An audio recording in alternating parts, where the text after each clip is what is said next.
Askush nuk e di numrin e saktë të pensionistëve të dëmtuar të cilët vullnetarisht kanë lidhur marrëveshje me fondet private të pensionistëve, thot Ministri i Punës dhe Politikës Sociale Ibrahim Ibrahimi. Ai tha se për 10 ditë do të kenë të dhëna të sakta, ndërsa personat e dëmtuar do të kthehen në shtyllën e parë me qëllim që pensionimin që e kanë merituar t'i paguhet i plot. Ministria e Punës dhe Politikës Sociale dërgoi shkres deri te fondet në FSP dhe MAPAS për të dërguar të dhëna. Pas analizave që do i bëjmë për 10 ditë me të dhëna konkrete, do dim si është gjendja.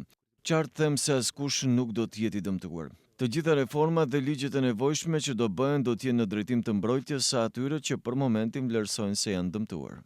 Edhe një pjesë e ekspertëve zgjidhjen e shohin në kthimin e të dëmtuarve në shtyllën e parë pensionale. Profesoresha Jadranka Mërshiq thotë se këto probleme tregojnë për nevojën e një analize të thellë për funksionimin e sistemit pensional.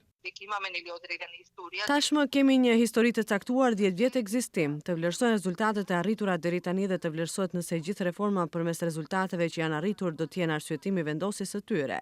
Edhe ky është shkak për marrjen e vendimeve në të ardhmen, por jo për ndonjë masë drastike. Avokati i popullit alarmoi se 300 qytetarë që vullnetarisht janë anketuar në fondet pensionale private janë dëmtuar dhe do të marrin pensione më të vogla.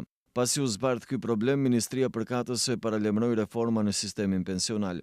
Për momentin nuk ka detaje se çfarë reformash do të përgatiten, ndërkohë që kohë më parë Fondi Monetar Ndërkombëtar dhe Banka Botërore alarmuan se Fondi Shtetëror Pensional është i paqëndrueshëm në afat të mesëm dhe të gjatë. Ata bën thirrje për reforma urgjente në drejtim të rritjes së kontributeve, por edhe rritjen e moshës për dalje në pension.